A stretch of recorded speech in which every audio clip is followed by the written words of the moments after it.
अच्छा है हमारे साथ जवाब देने के लिए भारतीय जनता पार्टी से खुद एक सांसद बैठी हुई हैं। सुनीता जी, आपने सुना चरण सिंह सापरा साहब को।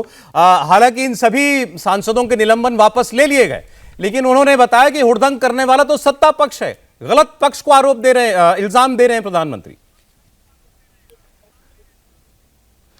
देखिए सौरभ जी, जब हम लोग सब जो है एक जोश के साथ, उत्साह के साथ नई पार्लियामेंट के अंदर एंटर किया था, तो उस समय में स्पीकर साहब ने सभी दलों के नेताओं को बुलाया था और वहां पर बिल्कुल स्पष्ट रूप से ये बात जो है कही गई थी कि वहां पर नई संसद के अंदर कोई प्लेकार्ड जो है वो नहीं दिखाए जाएंगे, कोई किसी तरह का वेल के अंदर जो है वहां पर आकर प्रदर्शन नहीं किया जाएगा। आपको अपनी बात रखनी है तो आप अपनी जगह पर अच्छी तरीके से जो है बात को रख सकते हैं, आपकी बात को सुना जाएगा, हर किसी को भी मौका दिया जाएगा।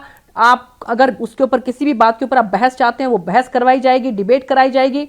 लेकिन आदरणीय स्पीकर साहब की बात को भी नजरअंदाज करते हुए जिस तरीके से आपने देखा कि नई संसद के अंदर भी प्लेकार्ड जो है वो दिखाए गए और जिस तरह से वहां पर वेल के अंदर आकर जिस तरह से जो है वो पेपर को वहां पर फाड़ के और इस तरह से जो है वहां पर बिखेरा गया, तो फिर से वही इनडिसिप्लिन, फिर से वही। तो हम ये क्या दिखाना चाहते हैं? हमारी जनता ने अपने खून पसीने की कमाई से जो है वो हम लोगों को बनाकर यहाँ पर भेजा है कि हम यहाँ पर जो है उनके लिए पॉलिसी बना सकें, उनके लिए काम कर सकें। लेकिन ऐसे उसमें और एक और आप देखिए, अंदर तो अंदर, इवन बाहर भी आपने देखा होगा कि किस तरह से जो है वहां पर पूरा एक जो है वो स्टेयर्स के ऊपर वहां पर सबके सभी बैठे हैं स्टेप्स के ऊपर, और वहां पर किस तरह से हमारे जो माननीय उपराष्ट्रपति जी हैं और उनकी वहां पर मिमिक्री कर रहे हैं।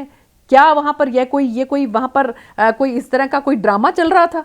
तो ऐसी बात में तो बिल्कुल मैं तो कहूं कि प्रधानमंत्री जी ने बिल्कुल सही बात कही है कि जो इस तरह का हुड़दंग करने के लिए सोचते हैं कि यहां पर एंटरटेनमेंट के लिए आए हैं क्या? अरे इतनी जनता ने आपके ऊपर विश्वास व्यक्त करके आपको पार्लियामेंट के अंदर भेजा, तो क्या यहां पर इस तरह की हंसी मजाक करने के लिए भेजा है? आपको संजीदगी के साथ जो है पार्लियामेंट के अंदर अपनी बात रखनी चाहिए और सबको मौका मिलता है।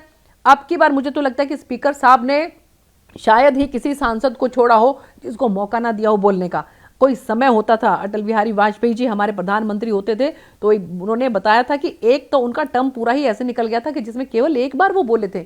हम लोग कितने सौभाग्यशाली हैं कि इस 17वीं लोकसभा के अंदर जो है आदरणीय स्पीकर साहब हर किसी को मौका देते हैं। तो ऐसे उसमें भी अगर आप इस मौके का फायदा नहीं उठाना चाहते, आप सोचते हैं कि आप प्लेकार्ड लेकर जो है जनता को बहका सकते हैं, उनको बरगला सकते हैं, तो ये मुमकिन नहीं है। सरकार की जो उपलब्धियां हैं, माननीय प्रधानमंत्री नरेंद्र मोदी जी की जो उपलब्धियां, हमारी सरकार की जो उपलब्धियां हैं, वो जनता बिल्कुल। सुनीता जी देखें, मैं नियमों में तो नहीं जाऊंगा क्योंकि फिर जब हम अगर हम नियम की बात करेंगे तो फिर दूसरी तरफ से वहां अंदर क्या होता है तो आप लोग ही बेहतर जानते हैं। लेकिन ठीक है, स्पीकर साहब का, चेयरमैन साहब का फैसला होता है, लेकिन ये तो रिकॉर्ड है ना कि लगभग 150 सांसदों का निलंबन पिछले सत्र के अंदर कर दिया गया।